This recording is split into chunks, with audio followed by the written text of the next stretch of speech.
maybe what 3 is doing for you is giving you a sense of being seen unlike any other type can. 9s just don't get it. Right. Like, they don't That's what I mean. Yeah, they That's don't what I get mean. the 3 thing. So it's like they're so happy to just be and exist and, have something maybe catered to them every now and again. It's just so easy.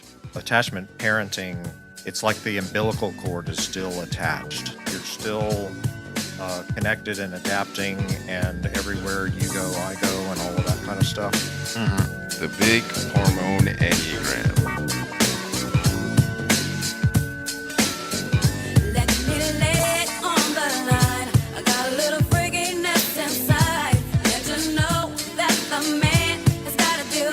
Hi, I'm John Lukovich, sexual self-pres 4-5 wing 458 trifix.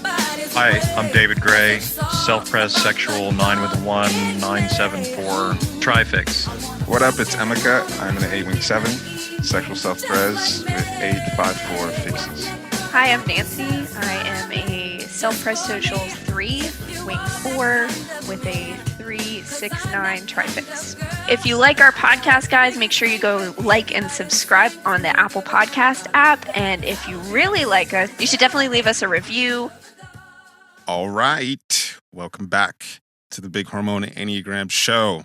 Today we are missing John, who is in Egypt making love to the pyramids. But today we are talking about, we wanted to talk about relationship compatibility stuff before, but we haven't. We thought a good way to get started with that would be to look at specific pairings. So today we're going to be looking at what it's like when 3 and 9 get together. And we have a 3 and a 9 on the pod today to talk about that. But before we do that, let's hit our plugs. Buy John's book. It's available on Amazon and everywhere books are sold. And if you have already bought John's book, remember to go leave a rating or a review. Second, buy David's Trifix booklet. It's available on Enneagrammer.com and also on his website. It's an intuitive, illustrative guide to Trifix. And number 3, sign up for Dark Arts Academy. $19 a month. We just did Pete Davidson, which is a guy that's very popular. I think we should do a pod on him at some point because it was an interesting conversation about why do people like him? Why do girls like him? What's so appealing about Pete Davidson? I think once you actually see his typing, a lot of that starts to make sense. So on a personal level, what's his type? So his type is he's a social sexual 6-7 Bermuda. Okay, that makes sense. Secondary Very 9. likable man. Yeah, 693.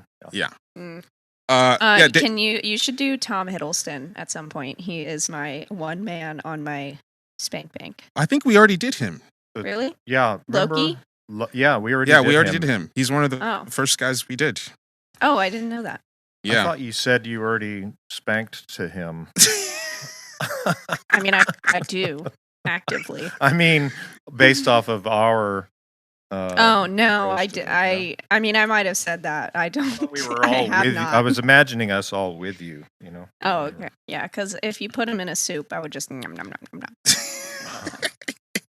What did we type in? He was a 2. He was a 2. Oh, he was a Stockholm 2. Yeah. He's see, I like my Stockholm. Or 296. Yeah, 296. And he's SPSO. SPSO. Yeah. Oh, I just. God. You have terrible taste. So we did Pete Davidson. And also, lastly, we've been raising money for audio equipment for the last, month or so. And want to announce that we've reached our goal. We have raised, up till now, we've raised $710. That's way past our goal of $500. And thank you, guys. All of that stuff is going to go towards equipment upgrades that we've been getting. Microphones, audio interfaces, boom arms, mic stands, and shit like that. So we're going to be meeting up at Nancy's wedding in a couple months here, and we're planning on recording our first video podcast together because we're all going to be in the same place. And so all that equipment that we got is going to go a long way towards making that happen. So that's going to be happening in April, our first video podcast. So those of you who helped us raise this money for this audio equipment, many thanks. A couple of you sent us over $100. Thank you very much for helping make this podcast better. Great. Yes. Thank you. Thank you so much. All right. We've been wanting to talk about compatibility between types and compatibility dynamics between two types. We talk about attachment types a lot on this pod because most people are attachment types. I believe at least 3 out of 4 people of the population is an attachment type. And I want to do like the last 100 typings that we've done, just sort of illustrate like, okay, this is the breakdown of the kind of types that we get in terms of the people we type at Enneagrammer. But even just by my own rough estimation, it's like way more than 75% that's attachment types. So Yeah, I have typed my friend group, and most of them are 9s. SPSO. like the most common type that we get Little baby 9s. are social 9s, and we get social types far more than any other of the other instinct stackings, because I think most people are interested in typology. More social types are interested in typology and interested in Facebook groups than Or they're more sort of conversational about it, so they join all the groups. Right. Yeah. Right. But so if we're talking about type compatibility, you're going to be talking about compatibility amongst attachment types, because most relationships are between 6s and 9s, or attachment types dating their same type, like 9s dating in relationships or 6s in relationships. But with 3s, I tend to see less so 3s dating other 3s. 3s tend to end up That with would be 6s or 9s. exhausting. Yeah. Every time I talk to another 3, I just get stressed out. Like, they just stress me out. Both of you can let me know, like, how do you see the other type? And have you always sensed a polarity or sort of like a chemistry between 3 and 9 for you guys? Well, David's chemistry with 3s is off the chart. Is it? Yeah, Why do you say that, Nancy? because you love me. Oh, It's about it's all her. about you. It's Yeah. not even Yeah. about the pattern. It's about her. That No, sounds no, like no, you're it's being a about 3 me. right now. Sounds like you're being a 9, so there. So for me, let's see. I've got a past girlfriend who was a 3 back when I was in my late 20s, and that was a pretty hot relationship. Why was it hot? Because she was Sexually. just super sexy to me. Okay. Just like over the top, and that's often the case for me with 3s. Yeah, female 3s are, I don't know, they're just extra shiny, ripe things. They try to be, because they try to be. Yeah. 3s Yeah. try to be hot. Yeah, there's something though to me that is somewhat a natural part of just how they are. I think that's sexy. That's other than the trying. Okay. Yeah, for me. I mean, like, when I was first getting into the Enneagram, I had a lot of the same kind of prejudice against 3 in general, just disregarding romantic compatibility, but just because I had a couple of friends, guy friends, that were 3s, and they were just some cold motherfuckers. You know what I mean? They were just, I don't know what you're talking about. yeah, and and it was just kind of a weird. It's just a strange energy. That thing that I've talked about and we've mentioned a few times before, where they're, I don't know, kind of adjusting their image and stuff right in front of your eyes, and you kind of can't tell who the real person is sometimes. Mhm. So, yeah. why is that different for men than for women with you? Do you know? Vagina. That's Okay, why. yeah. One's bangable in your mind, one's not. I think that could be it. Yeah, Oh my God. I'm a very Maybe. simple man. I'm a very simple man. All men are. Pussy All men changed are. everything. Yeah. This is what I have What to is deal it? with on this podcast. Yeah, it's pretty rough. It's awful. Yeah, let me think. So, but then I had a couple of experiences with 3s being where I could kind of Women? see what they were up to. No, these were both males and females. Oh, okay. Oh, okay. Where- Oh, okay. Both. Yeah. Then I had a few sexual interactions with them, and I realized they weren't so bad. Yeah. Right. Everything comes back to sex.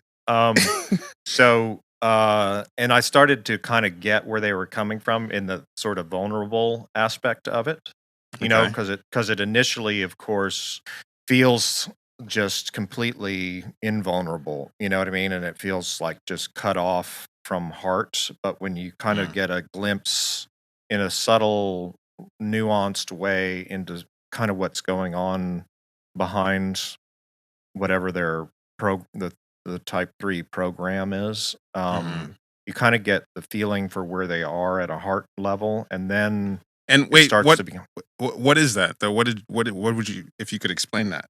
well.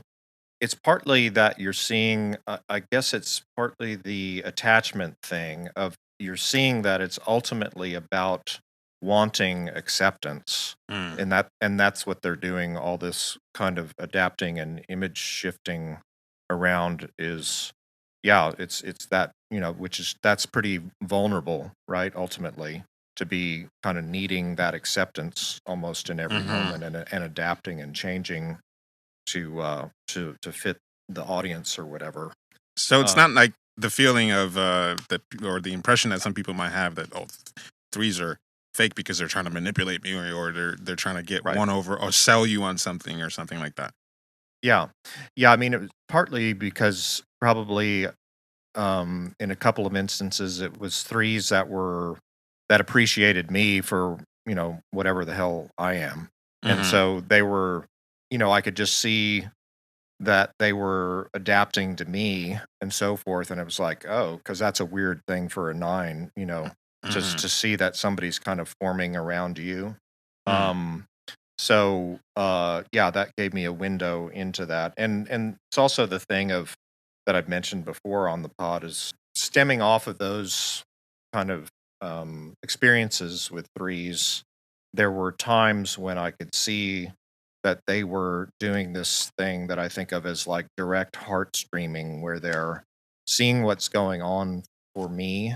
And there's a way in which it's not colored in the same way, and specifically in heart space, it's not colored in the way that 2 and 4 are so hyper saturated with their own coloration and agenda around heart space. I mean, to me, 3, 6, and 9 said it before also, but they all have kind of like an on-off switch with the centers to me. Yeah. And usually they're off, but when they're on, it's like they are able to do sort of a higher version of the center. And Like You said channeling. 3 and 9. Say 3, what? 6, and 9. All three. Okay. All three do, have an on-off switch. I mean, it's like 6s in moments have some extremely powerful intuition, which is like the high side of the head center. Right. Yeah. And 9s, it's stuff around flow, and could even be creativity and so forth, and using gut, moving and doing through the body to kind of synthesize and harmonize and that kind of thing, whether it's in art or music or something like that. Anyway, that's one iteration. But with 3, it's the sense of them actually seeing where you are, where I was, at a heart level. And I don't know, it was almost like there was, this will be the part of the podcast, but it was like there was it was like I could feel the energy going heart to heart. Yeah. And it was like this tunneling straight, direct, heart to heart. And it was really daunting almost, because it was like, wow. And I don't know how to explain it because it wasn't exactly verbal.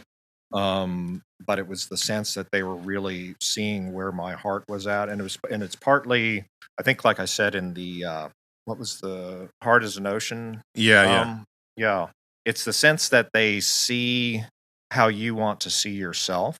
And there's a kind of compassion there, because it is image center. So it makes sense in a way that sometimes it would show up that way, that they can see how you would like to see what your image would be, your ideal image would be, or something like that. Yeah, that's really interesting, because it's like the style of adapting that threes are doing, the kind of mirroring that they can give people. It's like it's kind of wild. I mean, I'm heart last, so just trying to wrap my head around how someone can tap into somebody else's identity and mirror Mhm. that back to them. So maybe what 3 is doing for you is giving you a sense of being seen unlike any other type can. Yeah, I think it's something like that. And there's a 3 I've been speaking with recently, uh, pretty frequently, and it's a similar kind of feeling is comes through is that kind of mirroring back, and it feels pretty radically seen in a way that doesn't come up for any other type. I mean, there's other things that happen with other types Right. that are roughly equally good and David wants to interesting. keep his options open. I we have a Right. strong He's like, secondary wait, no. 7 fix. Anybody can hit on me, please.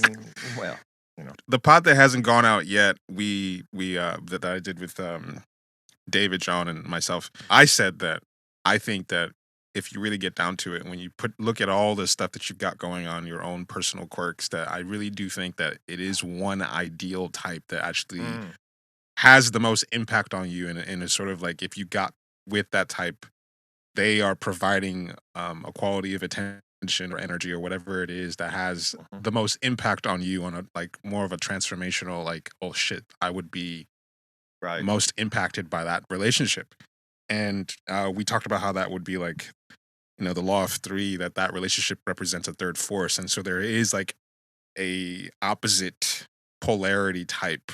And so it's funny that, David tries to keep his options open. I really think there is one fucking type for everybody. No, there probably is. I just, I'm, Slut. I'm me. Yeah. All right. Yeah. Nancy, what's your impression, or what has been your impression of 9s? And what's your relationship with 9? One of the reasons 9s are so cool for me is because they create like the space for me to be myself. And I know I've talked about this before, but I definitely am drawn to 9s and 6s. But more 9s. I'm like more likely to be friends with 6s than I am to like date them. Like a lot of my friends are 6s and 8s, but anyone I am attracted to is probably going to have 9 somewhere. Because they create this space that's like so welcoming and soft and open, and is like they just mold to whatever you want to give them. So it feels for a 3 like the guard can come down. So it's like, oh my gosh, thank goodness you're here. I can finally relax. Why is it that you feel like you can relax? Is it that like basically whatever you want to be is okay? Is that kind of what 9s are giving you? I don't know if it's so much like what I was going to explain for you. Oh, okay. Mansplain. Well, go for ahead you. and mansplain my own emotions to me, David. Please. We're a podcast that take up space, elevates women's voices. That's what we do around here. So take up I'm my just space this is me elevating to right explain now. you. Yeah, go ahead, David. Well, I I'll mean, listen. so this might not be something you're aware of, because how could you be? Oh right? God, you're gonna mansplain something about me that I'm not even aware of. Because you're a woman. How could you know? How could I you am know? far too emotional and just crazy. I might even be on my period. You're batshit crazy. Yeah. Fuck you. No, but what I was going to say is, because you were pausing, now if I can find it, there's a way. To me, 9s don't even get that whole image space. Like, really fundamentally, don't even get what's happening there in terms of somebody doing image as a kind of constant mode of being. And so because 9s don't even know what it is, it's just like that whole thing can be as much as it can be in anybody who is a 3 or an image type. It can just really radically be relaxed, because 9 is just not even. It's just not even. Well, it kind of goes over their head. It just doesn't even register. Yeah. But it's happening. Yeah, that's how it feels. Yeah, I was gonna say, it's not that like I don't have to be something or they're like radically accepting me for who I am or anything like that, because that still feels like dangerous Right. territory to let down your guard, right? Yep. But it just feels like nines just don't get it. Right. Like, they That's don't what I get- mean. Yeah, they That's don't what I get mean. the 3 thing. So it's like, why are you like, especially a self-pres 9, right? They're so happy to just be and exist and, have something maybe catered to them every now and again, that it's just so easy. It's so easy to just relax and exist. Yeah, I mean, it's a good point because like social would maybe bring in some aspect of that, some social dominance. Yeah. Stacking. Yeah. Expectations. Right. That's a good Yeah. point, David, because there are a lot of social types in general, but social 9 to mistype. Especially like a 9 wing 1 or something. Right. They think that they might be a hard type. And so a lot of social Right. types relate to that image management thing, where even though it's not the same thing, it's not the same thing as being in the heart center and doing image management in the moment.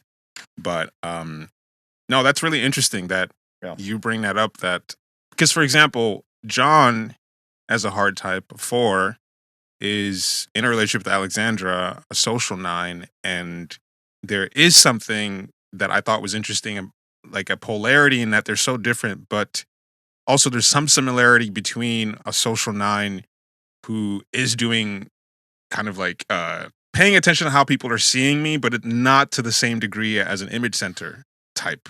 Right. So there's a level of mirroring that's healing to John that she provides, but it's not the same as it's not the same game that an image type is playing. Yeah, and I often feel like my ability to cater to someone else, like when I am able to cater to someone else, it's because they have given me something I need. So it doesn't come naturally to me. And I feel like 9s give me the ability to cater to them because they've given me the space to be me. So then I'm like, oh, well, like, let me create this world around you because it's also kind of easy.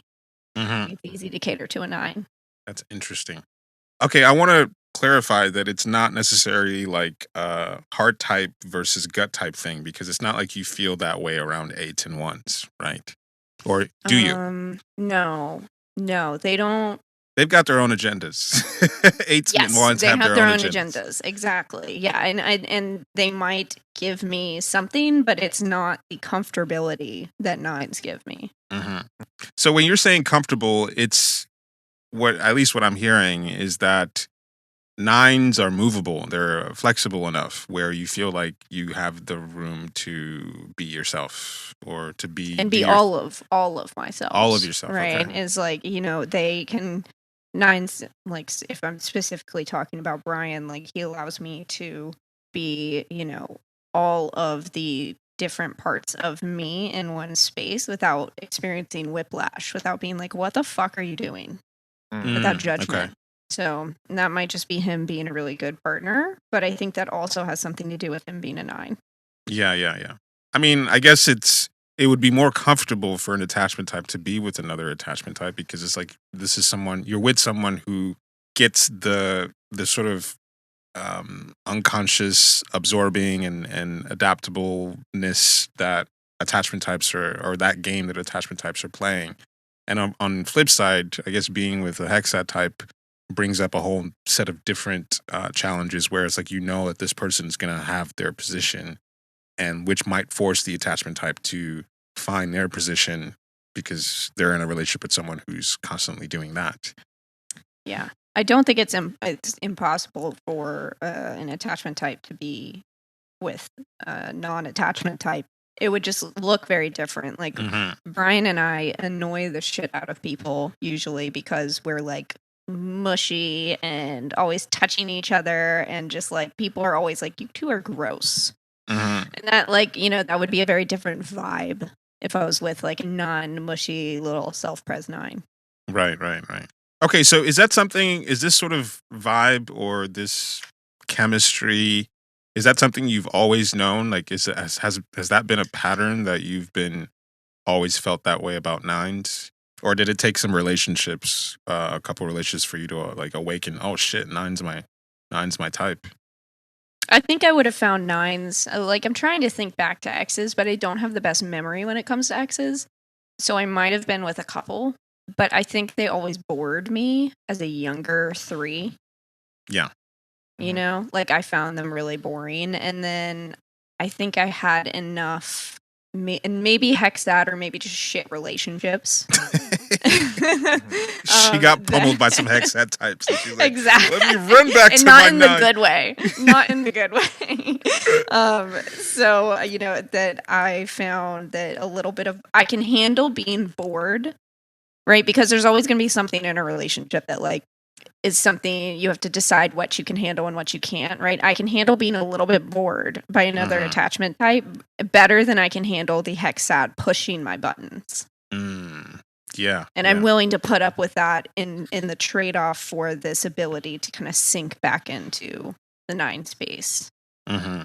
Yeah, that'd be interesting to explore attachment types who've been in relationships with hexad types versus being in a relationship with attachment types, and to sort of illustrate like what are these types doing in relationships and that sense of being together.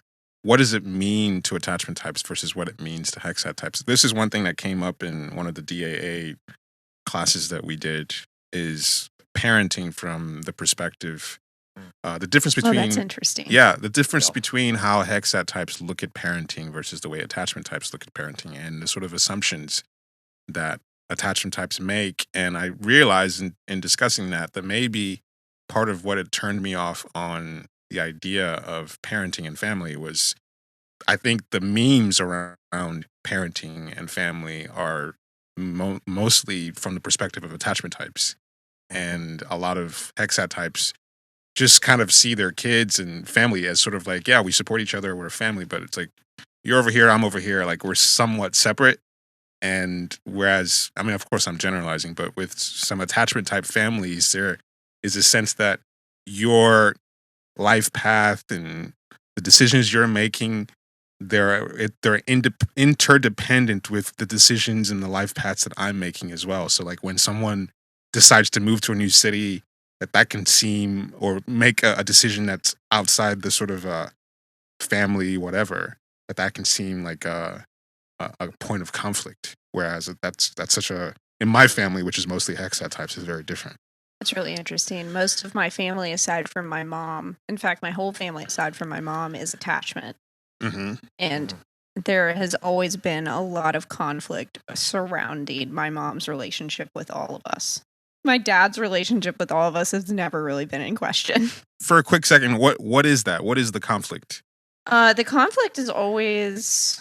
Now, I can't speak so much to my brothers. One of my brothers, I know a little bit more about his relationship with mom.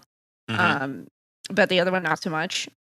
But I know that they tend to feel like a lot of what she has done is just sort of incorrect. In what way? Like specifically my 3 brother has stated, like, he just, I'm thinking back, it's just it's just sort of how mom does. Like, she doesn't handle her emotions in the way we would like her to. She doesn't like parent anymore. Like, she doesn't act like a mom anymore. Like, she's kind of like, okay, you're done being parented. Bye. Like, you're now, you know, just a human alongside me. Which is like my kid. Which is interesting. I mean, because your mom is a social 8, and it's interesting from the perspective of 8, kind of like looking at my parents. My dad's an 8, and there's a sense of, once you're old enough, I'm kicking you out of the nest. Yeah. Right. And well, even before you were really old enough, right? There's an expectation that you handle your shit. Right.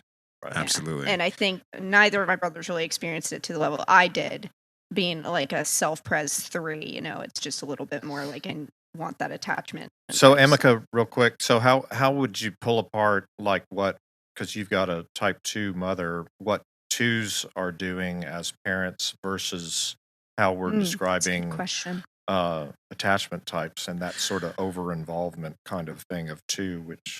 Yeah, I want to get into that, because I mean, that's something that's come up in the group of where some twos have spoke up about feeling like they were the exceptions from the hexad versus attachment discussions we've been having. And it's like anyone who's been around twos up close will It's not an definitely exception. It's It's- just a different vibe. yeah, it's just a different sort of position. And so what you Yep. realize having a type 2 parent is that they've got their agenda and their involvement, my mom's involvement with me is very limited towards in terms of what she expected from me.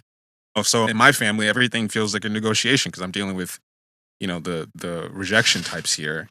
And so my mom is like, I expect you to do this. I want to help you with this. And she wants to be all up in my business and meddling with what I'm up to. But it's her help. She's not adapting to what you. No. It's very different. And I'm still trying to like wrap my head around what attachment types are doing in relationships and in families. And it's sort of like the examples I've heard from Alexandra's experience with her family, which is like a fully attachment type family. Mm-hmm. And what constitutes conflict in an attachment family.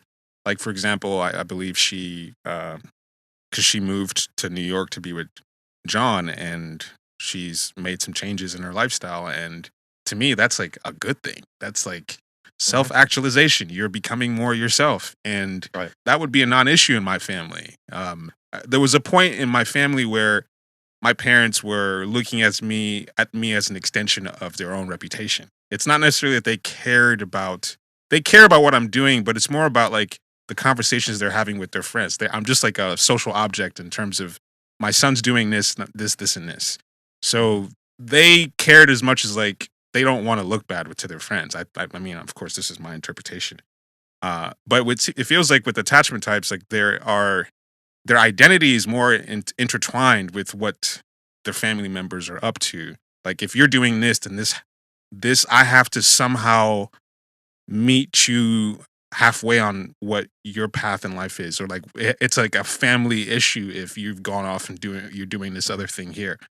I might be wrong in the way I'm phrasing it, but with my parents, it felt like they had their agenda, and it's like they saw me through the lens of what they themselves expected for themselves, like the kind of life they wanted to live. And so once they realized that I was going to do my own thing, I was like, well, you're just over there. And so it just felt like either hexad types see you as a separate thing doing your own thing, or as a parent, they put their expectations or they impose their expectations on you. And they're not doing the adapting thing. It's either you're with me or you're over there doing your thing. I don't know if that makes sense. Yeah, that makes perfect sense to me. But yeah, it's an interesting topic because I'm still trying to understand attachment, and just the expectations of attachment in relationships are very different. And so I think part of what I was rejecting in terms of family and relationships is the memes of what maybe attachment types assume that parenting means. Like, once you have your kid, then they become the most important thing in your life. And I think that's an attachment perspective. Like the idea that your life is now centered around your child above anything else, I don't agree with. And I think, Really? yeah, I don't believe, maybe because just the way I was raised, but it's like, I've always thought that kids are a part of your life. They aren't your life. And if you have children and then they become your number one priority at the expense of your life, then 20 years goes by and all you've done is raise children who might not even like you or anything else. And so I've always felt growing up that I was like a part of my parents' life. I wasn't the priority at all. Like I had chores as long as I could. I had to earn my existence. I had chores. I had to go do things. I had a long list of things I had to do. Like, so maybe it's just a cultural thing also, but I think it is a hexad thing where it's like, hey, you are a part of our life. You have a role to play here. You have a job to do. But here I see a lot of attachment parents who feel responsible to drop everything, to live, to make sure that their kids have everything or whatever. So that's an interesting take, because I view it as like, if you choose to have kids, then you should make it your life until they are 18 or 19 or whatever. But why? Because you chose to bring them into the world, and Right. that's not But their fucking problem. But there's an argument. There's an argument though There's- for like the parent still going on with their life and having Right. a creative life or whatever it is. I've never heard someone with an honest viewpoint that Emeka has right now. the point I'm trying to make is that the reason most people assume that, what you believe about what parents should do is the right way is I think it because most people having kids are attachment types. Like the meme around parenting is what you're saying. And for the first time I was like, wait a minute. I wasn't raised that way, and I know John had a similar experience of the way attachment type families are run versus the way hexad families are run are very different. And so I just wanted to sorry to interrupt. It continues the whole attachment thing or it makes it more deeply rooted if you've got an attachment parent that's doing that where their whole life is adapting to that. It's yes, prolonging the whole Freudian family romance, mucky, gooey, soupy stuff that just goes on forever. So there's also whereas if you as a child saw a parent who's got this whole very separate life and real serious pursuits that they're doing, and it's not about being that they're unloving or inattentive or whatever, but if you see a parent that is individuating really by having their own interests and pursuits, that would be a much more positive thing for an attachment type to see. So I think you just hit the nail on the head, because I think I am viewing what Emeka was first saying as the parent is no longer parenting. No. Right. No. I'm saying the meme is that when you have kids, that your kids are the most important thing in your life, that they become essentially your life. And you don't have a life outside of that. Well, not to say that you don't have a life, but like your kids are like the number one priority. Most people stop doing whatever it is that, whatever they were, whoever they were before they had children. Like the thing that really turned me off about parenting is I'll meet guys who recently have kids and they have the words coming out of their mouth like, oh, this is the most important thing that's ever happened to me, but you can see the look in their eyes. They've died. They the person I was gonna say that like having a hexad mother that tried to do that, right, that tried to be an attachment mother, was very much like I saw the constant death of her life in front of her eyes, like the resentment, like the constant resentment at the life that she was creating because she felt like it was the only way to do it. Yeah. Right. And it's like, when you force a person who's not an attachment to parent in a way that's attachment, you watch them just die. Yeah. Well, and I mean, even though she's an 8, with that social instinct, if you're seeing attachment everywhere as the zeitgeist for how parenting quote unquote should be, even she's going to try to adapt to it. And as you're saying, right. it especially in the work. 90s, that was like peak attachment parenting. Yeah.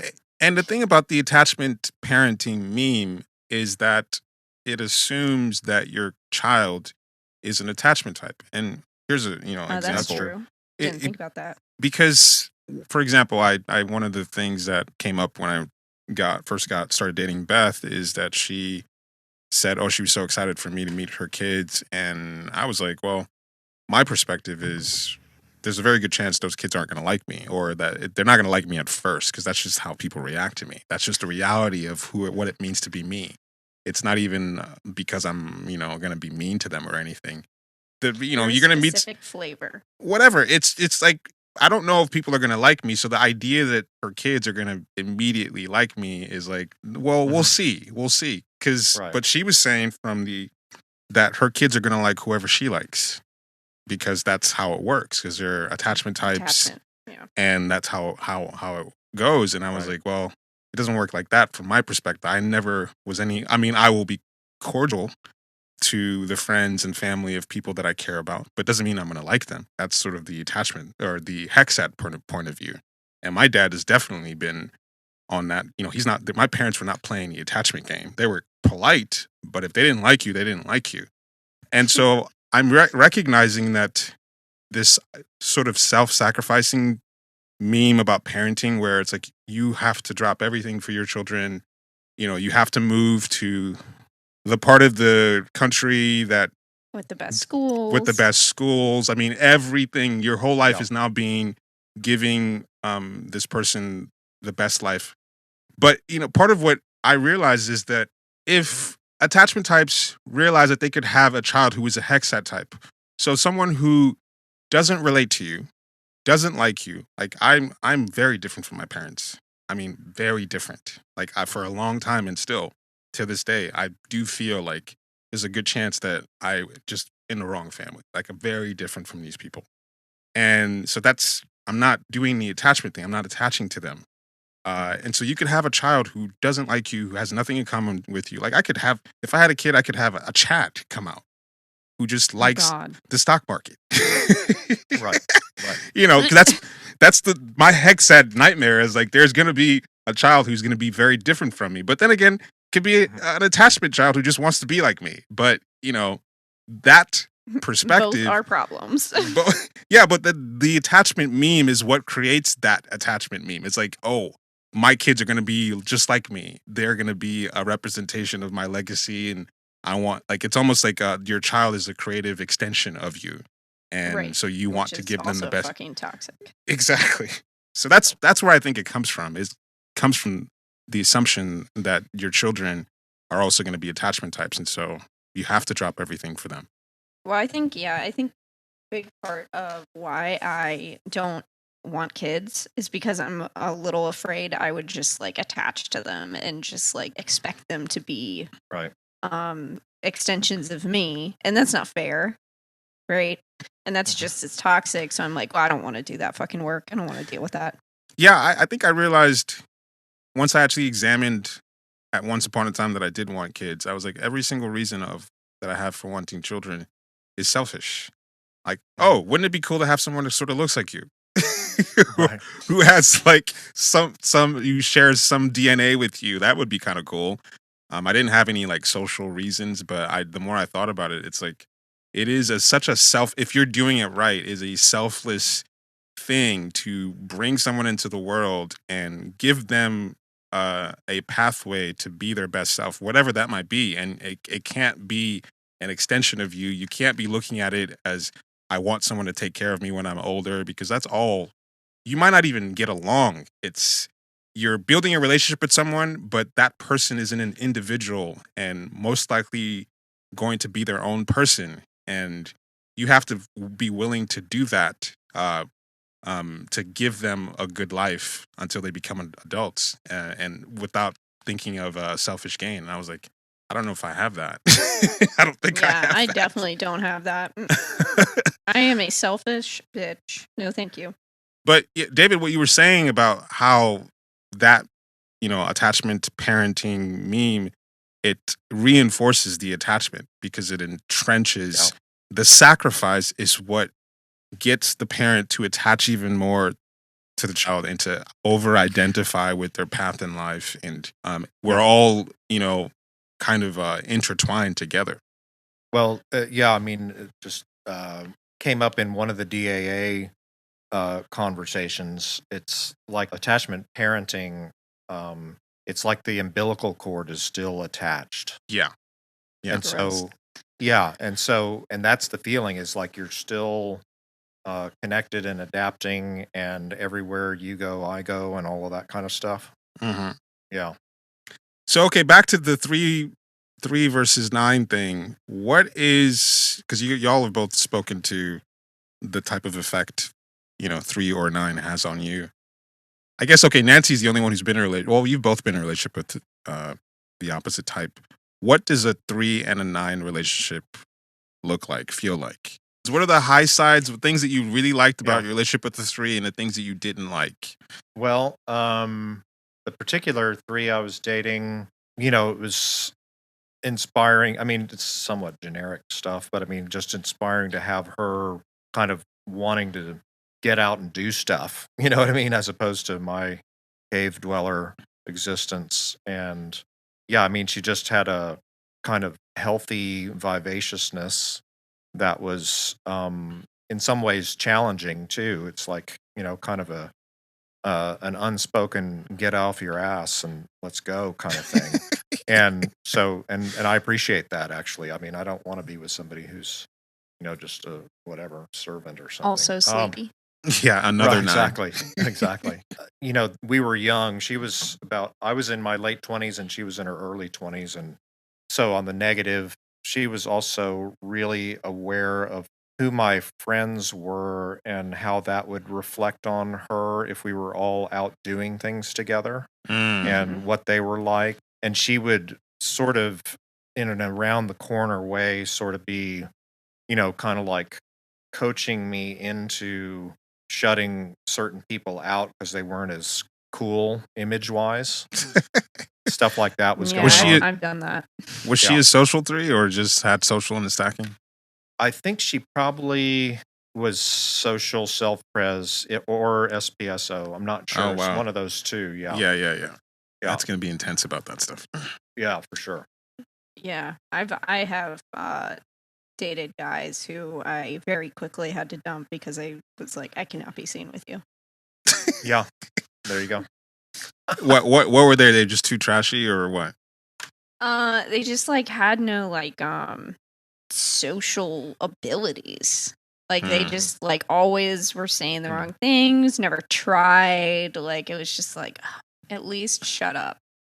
At least stop talking. Like at least let me do the talking. It was just like, ugh, it was awful. It was Just awful. embarrassing people. Yeah, it's just constant cringe. So what has been the pros and cons of your relationships with nines? Well, I think I already said the biggest pro was, the ability to just be myself, and all of myself all at once. Should start with the obvious, the sex, right? Oh, the sex is great. That's very true. It's definitely the best. And that's a universal fact with nines, right? It is. Yeah, the guys I would imagine are nines we did have good sex, but Brian beat them all of them. Brian's so much better than all of them. You should ask Brian after you're done. You should ask Brian to come on here and tell us what he hates about being with 3. Yeah. Let me see if he'll do it. I asked him to just relay one bad thing to me so that I can tell you how terrible I am. There you go. Yeah, he said it's hard to know what I want instead of like what I think other people will want me to want. Yeah, so I would imagine that would be very complicated to that's hard to navigate. be around. Yeah, definitely. I'm not going to speak for him otherwise, but that's what he said.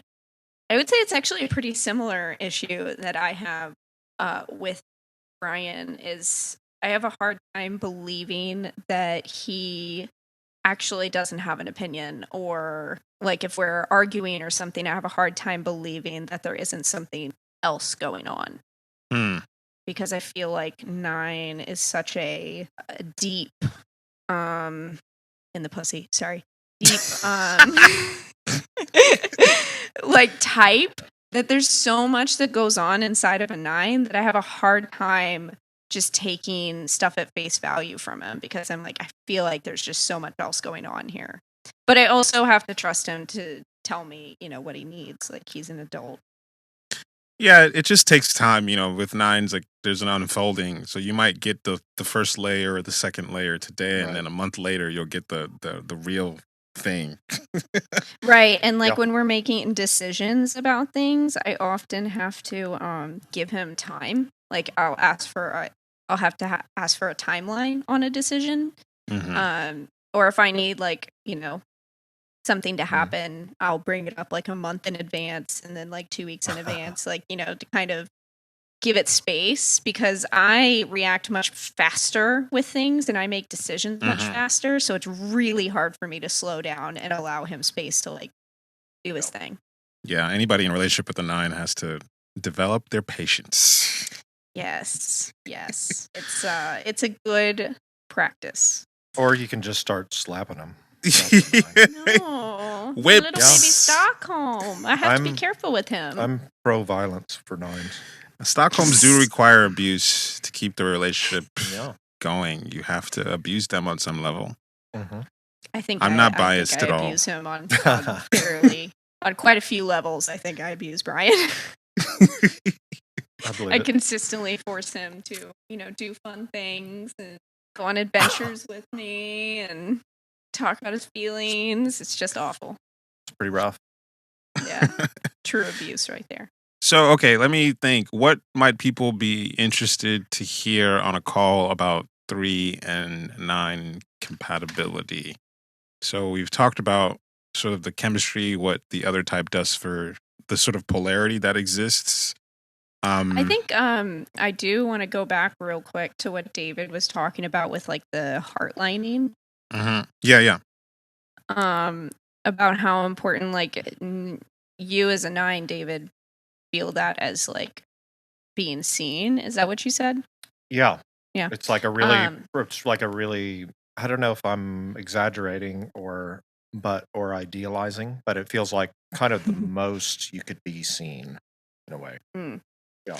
Yeah, I think as a 3, that's also a really important thing to experience from a 9, because I think 3s can kind of, especially like Bermuda 3s, can heartline directly, like, kind of connect deeply with a lot of different types of people. But we don't often get like the mirroring back. Yeah, the mirroring back that a 9 will offer. So I think it's really important to know that like 3s get a lot out of that too, because we're doing it all day, but we don't often get it back. That's interesting that 3 and 9 in some ways, so 9 is doing mirroring people and absorbing people on a level of the body, on an existential level. And 3 is doing so on a level of image and identity.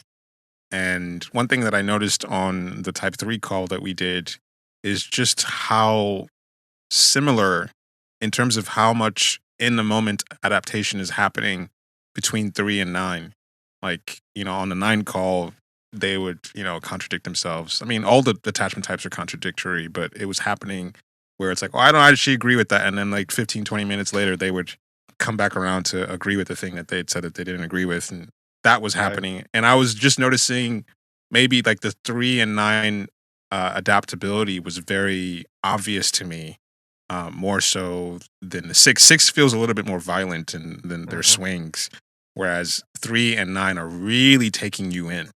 Yeah, I mean, 6 is so much about different forms of going against. Yeah, pushing. Yeah. So yeah, that's 9. why of the attachment types, I've felt more comfortable with 6s because it's got an edge to it. There's some violence to 6 that is a good match for my bullshit. Whereas when it comes to mirroring, I don't know if there are any other types in the Enneagram that can mirror someone as well as a 3 or a 9 can. Yeah, and it feels really nice to have the space made for you instead of the other way around. 9s and 3s can agree to that.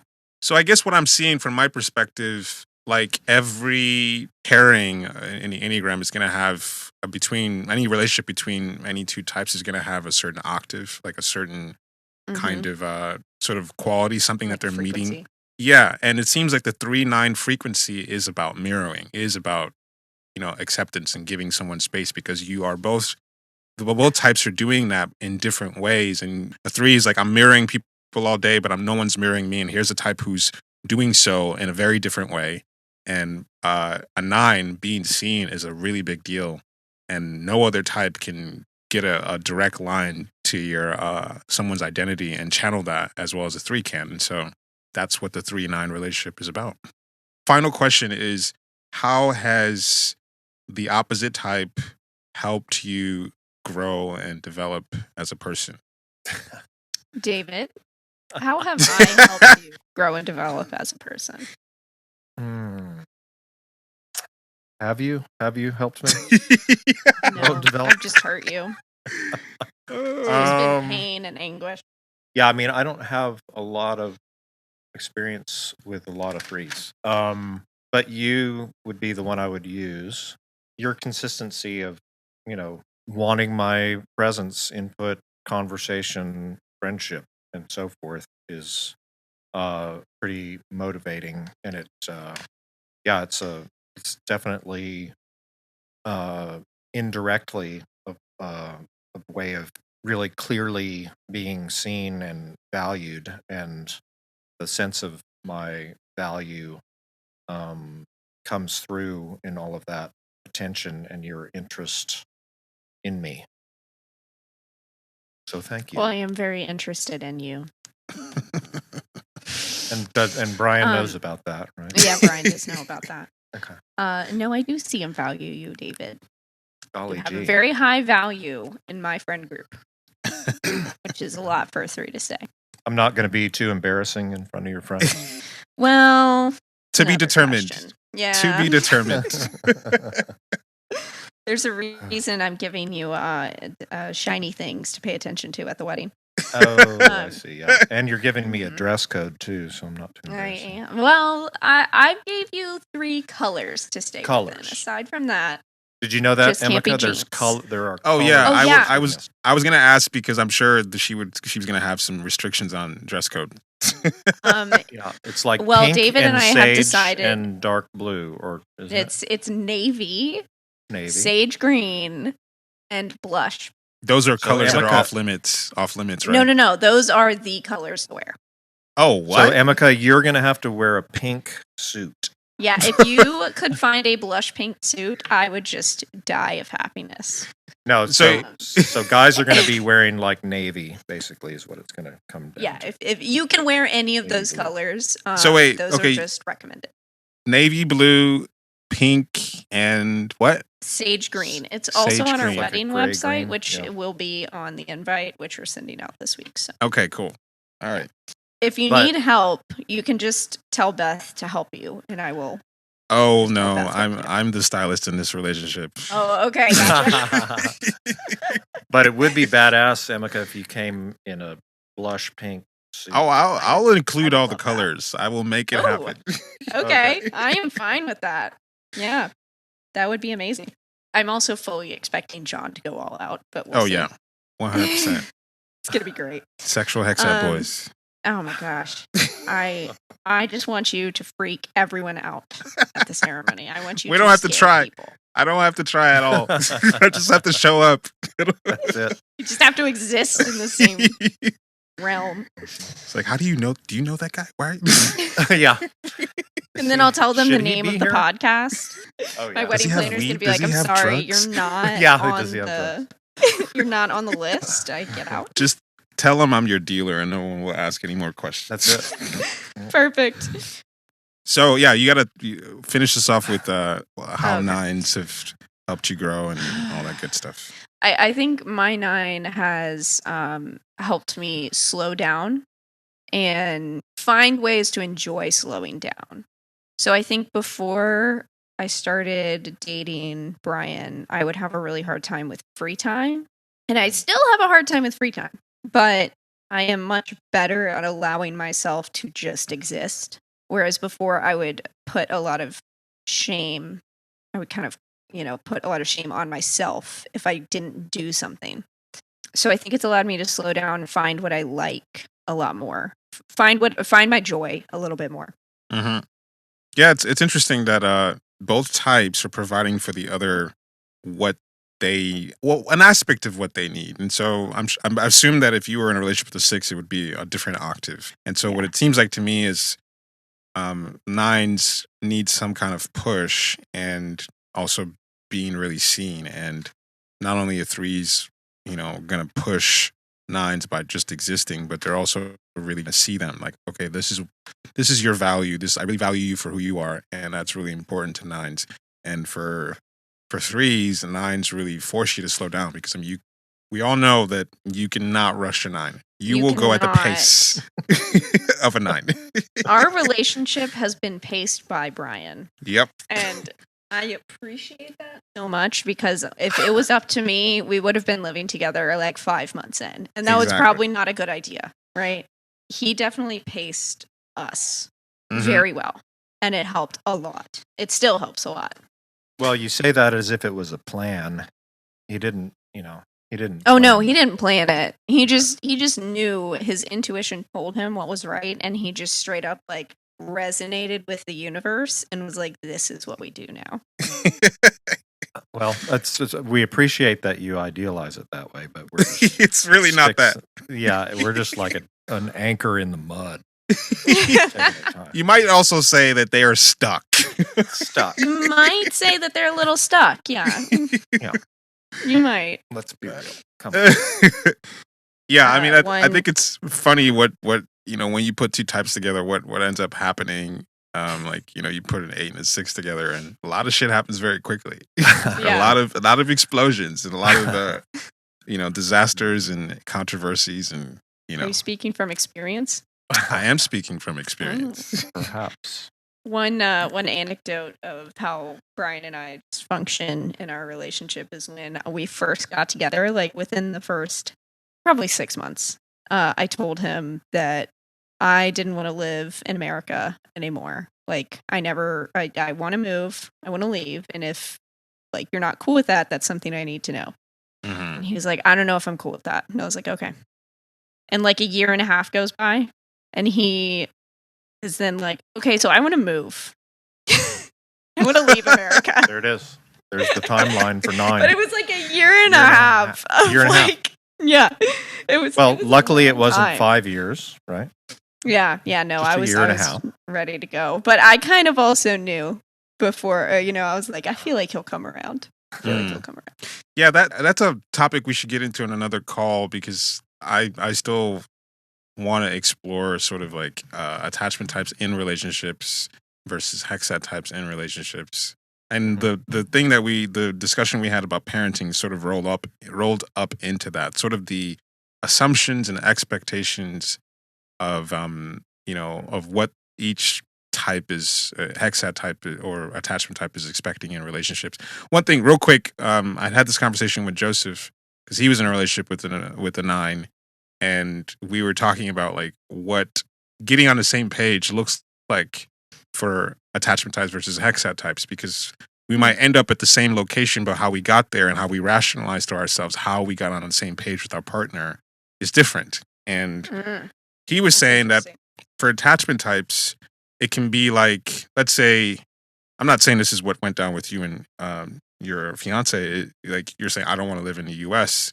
And for some attachment types, they'd say, well, my partner feels this way, so I'm going to get on that same page and maybe give up my own position in doing so to be with them. And so there's a little bit of a level of sacrifice in that. Whereas for a hexad type is like, well, I don't feel that way. I don't agree at this point in time with that position, but I have not thought about it enough. Maybe because I want to be on the same page with my partner, I'm going to find an aspect of that point of view that actually resonates with me so that I can be on the same page with you, even though I don't fully agree necessarily, because I want to be with you, but I'm going to find my way into where you're at. But it's not necessarily coming from a place of me giving up, or absorbing or taking on the other person's position. So it's an interesting conversation, because it's like, if you're in a relationship, there's a lot of compromise that happens, but how the compromise takes place and how it's framed to that person seems to be different, depending on hexad versus attachment. Yeah, I did a lot of checking in to make sure that wasn't what was happening, because Right. I think both of us have the tendency to accidentally, maybe not him as much as me, but accidentally change our point of view for someone else. Yes. Yeah, that's not happening with attachment or with hexad types, but it's like you might like something that I don't like, and if it's really important to you, I might like really look into it to see if there's Figure it out. figure out a way. Maybe it's just a matter of I'm just going to go along with what you want. It's not coming from the place of this is my new thing or I like it. It's just like I want to do it with you. I'm just going to do it with you because that's something you're into, not necessarily because that's what I want. It's just like that's what compromise to a hexad type looks like. It's just like, well, if you're really into it, then I'm gonna be supportive as much as I can, even if it's not something I want. Anyway, Yeah. that's enough. Yep. Take it as it comes. All right. It's free. It's good. And that's good. Friendship Talk to is y'all later. Okay. All right, bye. Later, guys. Bye. Bye. Bye. in our hearts. We hold the key.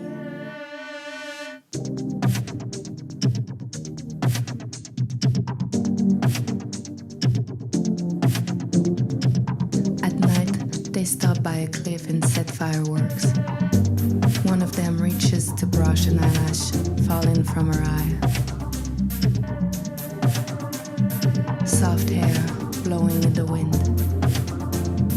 and the light smell of smoke. No one knows who they are.